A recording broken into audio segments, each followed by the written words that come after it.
Hello everyone, growth classes के YouTube channel पर फिर से एक बार आपका स्वागत। क्लास 11th का जो हमारा टॉपिक चल रहा था कॉम्प्लेक्स नंबर, उसी की हम आगे आप बात करने वाले हैं। कॉम्प्लेक्स नंबर, कॉम्प्लेक्स नंबर का मतलब क्या हो गया हमारा? सम्मिश्र संख्या।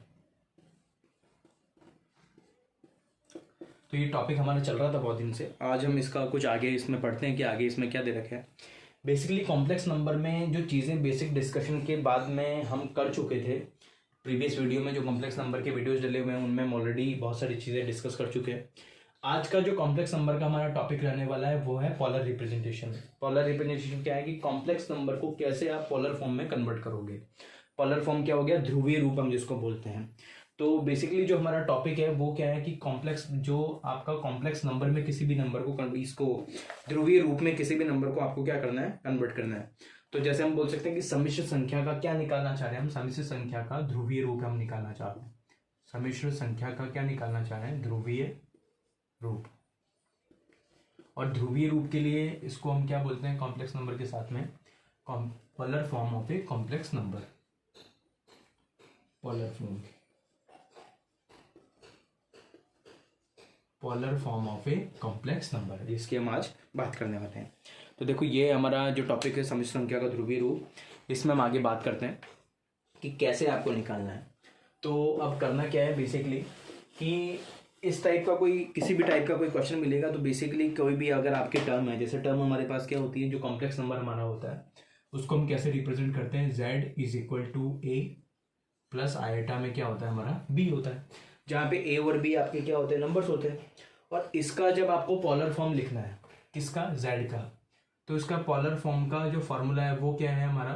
ध्रुवीय रूप या पोलर फॉर्म का जो फॉर्मूला है वो कैसे लिखा जाता है?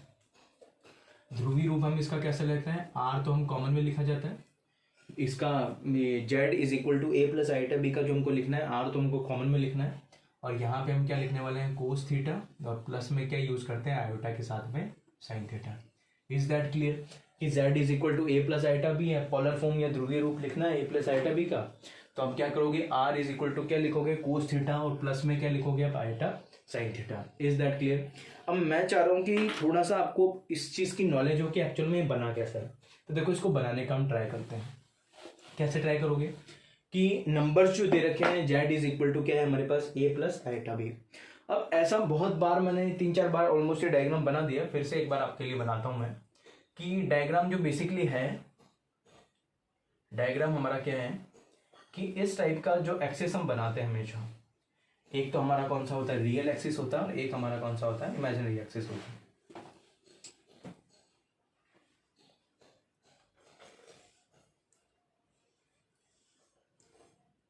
इस टाइप से, क्लियर? तो ये जो हमारा डायग्राम होता है इसमें एक तो हमारा कौन सा होता है? यहाँ से शो हो रहा है अच्छे से। तो ये और ये क्या हो गया हमारा? इसको तो हम क्या बोलते हैं? रियल एक्सिस बोलते हैं, और इसको हम क्या बोलते हैं? इमेजिनरी एक्सिस बोलते हैं। और बेसिकली जो डायग्राम हमारे पास बना था उसमें से एक लाइन हम इस तरह से ड्रॉ करी थी हमने, ये वाली। एक ट्राइंगल हमने डिजाइन किया था थीटा एंगल के साथ में, इस टाइप से। Is that clear? और यहाँ पे हमने पोलर फॉर्म लिखी थी z is equal to a plus iota b, ये कॉम्प्लेक्स नंबर लिखा था। ये जो वैल्यू थी उसको हमने क्या अज्यूम किया था? a, और इस वैल्यू को हमने क्या अज्यूम किया था? b। और बेसिकली इसको लिया था हमने मॉड ऑफ z, और मॉड ऑफ z को हम किससे रिप्रेजेंट करते हैं? r से। ये सारी चीज़ें मैं पहले ऑलरेडी बता चुका हूँ आपको, फिर से एक बार रिपीट करते हैं यहाँ से, ठीक है? तो एक इमेजिनरी एक्सिस हो गया, एक रियल एक्सिस हो गया हमारे पास, z हमारे पास a b कोई पॉइंट हो गया जिसको हमने शो किया यहाँ पे, ये वैल्यू b है, ये वैल्यू a है, और mod of z is equal to क्या है? r। ये रियल एक्सिस हो गया, ये क्या हो गया आपको? इमेजिनरी एक्सिस हो गया। अब इसी पे बेस जो क्वेश्चंस बनेंगे वो क्वेश्चंस कैसे बनेंगे? तो क्वेश्चंस आपको कैसे बनाने की, सबसे पहले आपको इसका जो पोलर फॉर्म है उसको डिजाइन करना है। तो पोलर फॉर्म एक्चुअल में आया कैसे कि यहाँ से हम दो वैल्यूज निकालना चाह रहे हैं। दो वैल्यूज हम कौन कौन से निकालते हैं? फर्स्ट वैल्यू तो हम किसकी निकालना चाह रहे हैं? साइन की, और साइन के साथ में एंगल क्या यूज करना है? थीटा। और थीटा हम कहाँ पे डिजाइन करते हैं? यहाँ पे। यहाँ पे क्या बना हुआ है हमारा? थीटा। अब साइन थीटा की वैल्यू अगर वो लाल बटे कक्का से निकालते हैं हम, तो साइन थीटा हमारा क्या आ जाएगा? यहाँ से इधर से तो हम क्या होता है? Sine theta is equal to L/K, या इधर से तो हम क्या लेंगे? लंब, तो ये तो क्या आ जाएगा? B। और कर्ण जो हमारा क्या है आर, तो यहाँ से हम क्या यूज करने वाले हैं बी बाय आर। तो sine theta is equal to क्या लिखने वाले हैं बी और डिवाइड बाय क्या लिखने वाले हैं आर। Is that clear. अब बेसिकली जो वैल्यू हमें निकालनी है वो किसकी वैल्यू निकालनी है बी की। तो बी की जो वैल्यू निकालनी है वो बी की वैल्यू क्या हो जाएगी आर और साथ में क्या लिखा जाएगा sine theta, r sine theta. देखो इसी के साथ में जैसे हमने साइन निकालना है वैसे ही हम किसकी वैल्यू निकाल सकते हैं कोस की। तो cos theta is equal to क्या आ जाएगा हमारे पास a by r. Cos theta is equal to क्या हो जाएगा ए बाय आर, लाल बटे कक्का से।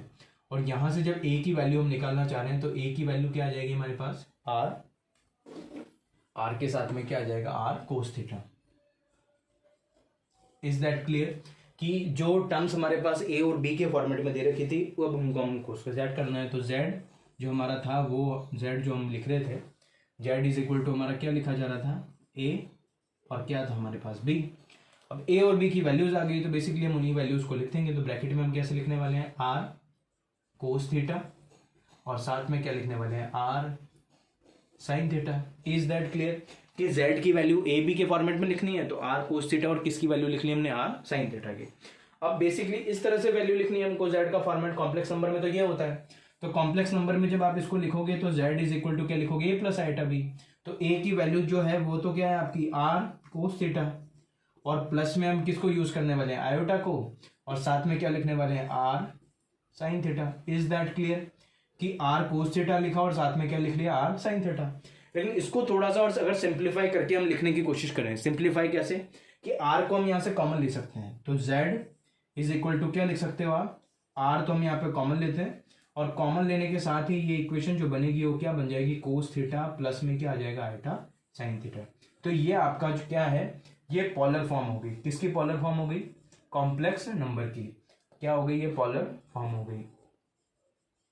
और पोलर फॉर्म को ही हम क्या कौन सा रूप बोलते हैं ध्रुवीय रूप बोलते हैं। और ध्रुवीय रूप किसका बनाया गया है कॉम्प्लेक्स नंबर का बनाया गया है। और कॉम्प्लेक्स नंबर को बेसिकली किससे रिप्रेजेंट करते हैं z is equal to a plus iota b से।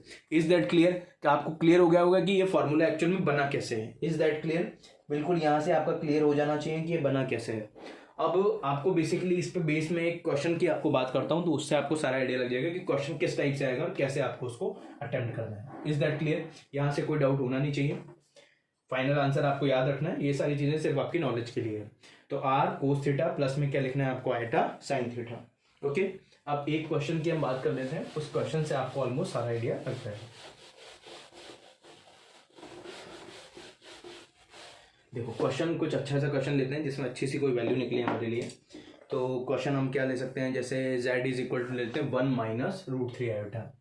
z is equal to 1 minus में हम लेते हैं रूट 3 और रूट 3 के साथ में हम क्या यूज कर लेते हैं आयोटा। Is that clear. और उसके बाद अगर z ये है तो फिर आपका क्वेश्चन आएगा कि z का क्या निकालना है, z का ध्रुवीय रूप आपको ज्ञात करना है। ध्रुवीय रूप को हम क्या बोलते हैं पोलर फॉर्म बोलते हैं। तो ध्रुवीय रूप जब आप इसका ज्ञात करोगे तो ध्रुवीय रूप को ज्ञात करने के लिए आपको फर्स्ट तो वो जो इक्वेशन लास्ट में हमने बनाई थी वो आपको पता होनी चाहिए। तो उसके लिए वो जो इक्वेशन थे वो क्या थी पोलर फॉर्म के लिए कि कोस थीटा प्लस में क्या चाहिए आइटा साइन थीटा और किसकी वैल्यू चाहिए हमको वहां से आर की वैल्यूज भी साथ में चाहिए। चलो इस टाइप का आपको क्वेश्चन देखने को मिलने वाला है। अब z is equal to 1 minus root 3 iota. अब यहाँ से z का जो ध्रुवीय रूप निकालना है उसके लिए पहले आप सबसे पहले z की वैल्यूज डिसाइड करो। वैल्यूज कौन सी, a की वैल्यू तो हमने क्या अज्यूम की है यहाँ पे 1 और b की वैल्यू जो होने वाली है वो क्या होने वाली है हमारे पास माइनस का रूट 3। Is that clear. अब ध्रुवीय रूप निकालने के लिए हमें एक तो वैल्यू किसकी चाहिए r की। सबसे पहली जो वैल्यू चाहिए ध्रुवीय रूप के लिए वो क्या चाहिए r चाहिए और r के बाद में हमें क्या चाहिए थीटा चाहिए। r को तो हम क्या बोलते हैं मापांक मॉड्यूलस और थीटा को हम क्या बोलते हैं कोणांक। तो पहले हम इसका क्या निकालने वाले हैं मापांक निकालने वाले हैं और मापांक को हम किससे रिप्रेजेंट करते हैं r से। मापांक को किससे रिप्रेजेंट किया जाता है r से।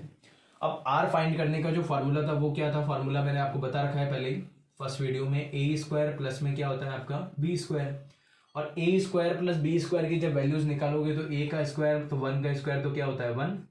रूट 3 माइनस में है लेकिन स्क्वायर करोगे तो पॉजिटिव आ जाएगा और रूट 3 भी आपका कैंसिल हो जाएगा। तो 1 प्लस में क्या आ जाएगा 3 और साथ में क्या यूज करोगे रूट 3 3 और 1 प्लस 3 का रिजल्ट जो आएगा वो क्या आ जाएगा रूट 4 और √4 की जो वैल्यू आ जाएगी वो क्या आ जाएगी आपकी, √4 की वैल्यू क्या होती है आपकी 2 होती है। इज दैट क्लियर कि 1 + 3 किया, √4 किया और इसकी वैल्यू निकालने की आ गई हमारे पास 2, ये हमारे पास किसकी वैल्यू आ गई, r की। चलो अब आगे मापांक के बाद में हम चलते हैं कोणांक पे। आर्ग्यूमेंट जो सेकंड वीडियो मैंने डाल रखा है आर्ग्यूमेंट कैसे निकालते हैं उसके लिए। तो आर्ग्यूमेंट के लिए हम क्या लिखने वाले हैं, थीटा। अब थीटा का फॉर्मूला मैंने बता रखा है आपको कि थीटा के लिए आप क्या फॉर्मूला यूज करते हो, tan theta is equal to formula क्या होता है, modulus of b/a। Is that clear कि tan theta is equal to क्या होता है आपका b/a होता है। अब वैल्यूज यहाँ पे पुट कर लेते हैं।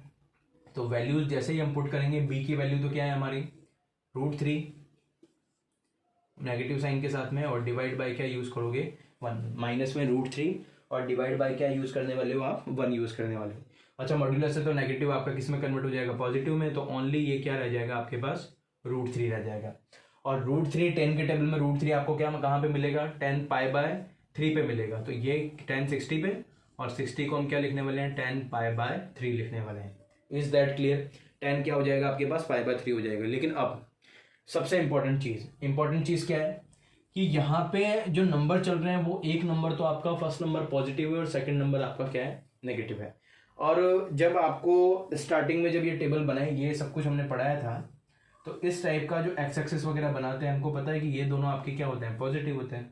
यहाँ पे दोनों क्या होते हैं आपके नेगेटिव, यहाँ पे फर्स्ट नेगेटिव सेकंड पॉजिटिव, और यहाँ पे फर्स्ट पॉजिटिव होता है सेकंड क्या होता है आपका नेगेटिव होता है। ये सारी चीजें मैंने बताई थी आपको, बताई थी। तो अब यहाँ पे देखोगे तो first number positive second number negative, मतलब ये कौन से क्वाड्रेंट की बात कर रहा है, फोर्थ क्वाड्रेंट की। मतलब ये जो आपका क्वाड्रेंट है ये कौन से क्वाड्रेंट पे रहने वाला है, ये क्वाड्रेंट पे रहने वाला है फोर्थ वाले में। Is that clear. अब फोर्थ क्वाड्रेंट में आपको दो वैल्यूज मैंने बताई थी। दो वैल्यूज कैसे बताई थी कि थीटा की वैल्यू या तो आप क्या रखते हैं माइनस में क्या रखते हैं अल्फा रखते हैं। माइनस में अल्फा मतलब जो भी वैल्यू आ रही है उसको आप क्या यूज करोगे, माइनस साइन के साथ यूज करोगे। अगर आप वैसे यूज नहीं करने वाले तो दूसरी जो वैल्यू मैंने आपको बताई थी वो क्या बताई थी, 2π माइनस में क्या लिखा जाता है, 2π माइनस में क्या लिखा जाता है, अल्फा लिखा जाता है। 2π माइनस में क्या लिखा जाता है, 2π माइनस में क्या लिखा जाता है, अल्फा लिखा जाता है। अब 2π माइनस अल्फा करोगे तो अल्फा की वैल्यूज भी यहाँ पे फाइंड करनी पड़ेगी हमको। तो देखो कैसे वैल्यूज निकालनी है, थीटा की वैल्यू निकालने के लिए हम क्या करेंगे, फोर्थ क्वाड्रेंट पे कैसे है आपको पता चल गया। अब थीटा की वैल्यूज आप कैसे निकालोगे यहाँ से कि थीटा की वैल्यूज निकालने के लिए दो थीटाज की वैल्यू अवेलेबल है हमारे पास। फर्स्ट वैल्यू तो थीटा की क्या हो जाएगी हमारे पास, थीटा इज इक्वल टू क्या हो जाएगा माइनस अल्फा, तो क्या आ जाएगा माइनस में आपका π/3 आ जाएगा। और अगर ये वैल्यू आप यूज नहीं करते हो तो दूसरी वैल्यू आपके पास ऑप्शनल होगी। तो दूसरी वैल्यू आप क्या यूज करोगे, थीटा की जगह थीटा इज इक्वल टू क्या होता है 2π माइनस अल्फा, तो या माइनस में क्या यूज करोगे π/3। तो 3 × 2 6π माइनस पाई क्या आ जाएगा आपके पास 5π/3। तो दोनों से आप सॉल्व कर सकते हो, दोनों ही आपके सही है। अगर इन केस फर्स्ट वाला आपके पास नहीं दे रखा पीछे तो आप सेकंड वाले से आंसर निकाल सकते हो, और दोनों निकालते हो तो फिर दोनों के लिए अच्छी बात होगी आपकी। देखो अब आगे क्या कर सकते हैं, अब आपको बेसिकली इसकी क्या बनानी है, इक्वेशन बनानी है। अब इक्वेशन सारी वैल्यूज हमारे पास आ चुकी है। पोलर फॉर्म का जो फॉर्मूला होता है, polar form z is equal to क्या होता है हमारे पास r, ब्रैकेट में क्या होता है हमारे पास इसका z इज इक्वल टू क्या होता है कोस थीटा, और प्लस में क्या आता है आयोटा साइन थीटा। ये सारी वैल्यूज हमारे पास आ गई, r की वैल्यू आ गई, थीटा की वैल्यू आ गई। तो हम सॉल्व करते हैं। देखो अब इसको कैसे सॉल्व करोगे, इसको सॉल्व करने के लिए आपके दो पार्ट्स आ जाएंगे। दो पार्ट कैसे बनेंगे यहाँ से कि दो पार्ट बनेंगे। फर्स्ट पार्ट में तो आप क्या यूज कर सकते हो, इसको यूज कर सकते हो, इसको तो आप क्या यूज करो फर्स्ट की तरह यूज करो, और इस वाली वैल्यू को आप सेकंड पार्ट में आप यूज कर सकते हो। दोनों से किसी भी पार्ट को आप निकाल सकते हो। तो फर्स्ट पार्ट के लिए अगर आप सॉल्व करोगे तो सबसे पहले r की वैल्यू पुट करनी है। r हमारे पास कितना आ गया था 2, ब्रैकेट में कोस थीटा, तो कोस, और थीटा की जगह आप क्या यूज करने वाले हो माइनस में π/3, माइनस π/3, और प्लस में आयोटा, और साथ में साइन, और फिर से यूज क्या करने वाले हो माइनस में π/3। इज दैट क्लियर, यहां तक क्लियर हो गया बिल्कुल। 2 साथ में कोस थीटा की वैल्यूज माइनस π/3, और इधर से साइन थीटा के लिए माइनस π/3। अब अगर इसको थोड़ा सा और आप आगे सॉल्व करते हो तो थोड़ा सा आगे सॉल्व कैसे करोगे कि 2 तो आपका चल रहा है, 2 में कोई प्रॉब्लम नहीं है। कोस के साथ में अगर थीटा की वैल्यू होती है तो कोस किस में कन्वर्ट हो जाती है, प्लस में ही कन्वर्ट होती है। तो कोस के साथ में क्या लिखा जाएगा π/3, ये ब्रैकेट है बीच में, 2 कोस π/3, 2 ब्रैकेट में कोस π/3। बीच में आप क्या यूज करोगे नेगेटिव साइन। अब पूछोगे नेगेटिव कैसे आया कि ये माइनस π/3 जब बाहर आएगा तो साइन की वैल्यू माइनस में क्या हो जाती है, नेगेटिव हो जाती है। तो माइनस में क्या लिखने वाले हो आप साइन π/3। Is that clear. 2 आपका बाहर चलेगा और कोस के साथ में π/3 माइनस में अच्छा एक आयोटा रह गया, तो एक आयोटा आपको यूज करना है यहाँ पे, आयोटा साइन π/3। ओके, दिख रहा है आयोटा ठीक से, माइनस साइन के साथ में आयोटा साइन π/3। ये तो आपका कौन सा पोर्शन था, फर्स्ट वाला। अब मैं इसी को सेकंड वाले पोर्शन से सॉल्व करने का ट्राई कर रहा हूँ। सेकंड वाले में इतनी वो कॉम्प्लिकेशन नहीं होगी, बिल्कुल सिंपल सा होगा। तो सेकंड वाले के लिए हम वही z इज इक्वल टू क्या पुट करेंगे, r की वैल्यू 2 कोस, और थीटा की जगह में क्या पॉजिटिव वैल्यू है, तो क्या आ जाएगी कोस 5π/3, और पॉजिटिव साइन के साथ में आयोटा साइन 5π/3। और ये दोनों वैल्यू क्या है आपकी, ऑप्शनल है, ये ध्यान रखना, और के साथ में यूज करना है इसको, या तो फर्स्ट वाली या फिर सेकंड वाली, दोनों में से आप किसी भी एक को यूज कर सकते हो। तो 2 कोस के साथ में 5π/3 और प्लस में आयोटा साइन 5π/3। क्लियर हो गया होगा यहाँ तक पूरा कि कैसे कैसे आप इसको सॉल्व करना है। तो ध्रुवीय रूप आज की वीडियो में हमने देखा कि ध्रुवीय रूप कॉम्प्लेक्स नंबर का कैसे निकालना है आपको, और इन दोनों में स्पेशली ध्यान रखना है क्योंकि 2 केसेस बन रहे हैं, क्योंकि फोर्थ क्वाड्रेंट पे 2 केस आप बना सकते हो, -π/3 के साथ में और 5π/3 के साथ में। एक तो -π/3 सॉल्व वाला किया, एक 5π/3 वाला सॉल्व कर दिया हमने, और फर्स्ट वैल्यू आपकी मापांक r और कोणांक की वैल्यू आपको अलग अलग निकालनी है। Is that clear? यहाँ तक ध्रुवीय रूप हमने निकालना सीख लिया कि कॉम्प्लेक्स नंबर का ध्रुवीय रूप आपको कैसे निकालना है। अब इसी के साथ इस वीडियो को मैं यहीं पे खत्म करता हूँ, और मिलते हैं नेक्स्ट वीडियो में किसी और टॉपिक के साथ में। आज के लिए इतना ही, और अगर आप फर्स्ट टाइम इस वीडियो को देख रहे हो तो इस चैनल को क्या करना है, सब्सक्राइब करना है, और अपने दोस्तों के साथ, रिलेटिव्स के साथ इस वीडियो को क्या करना है, शेयर करना है। ठीक है, आज के लिए इतना ही, थैंक यू।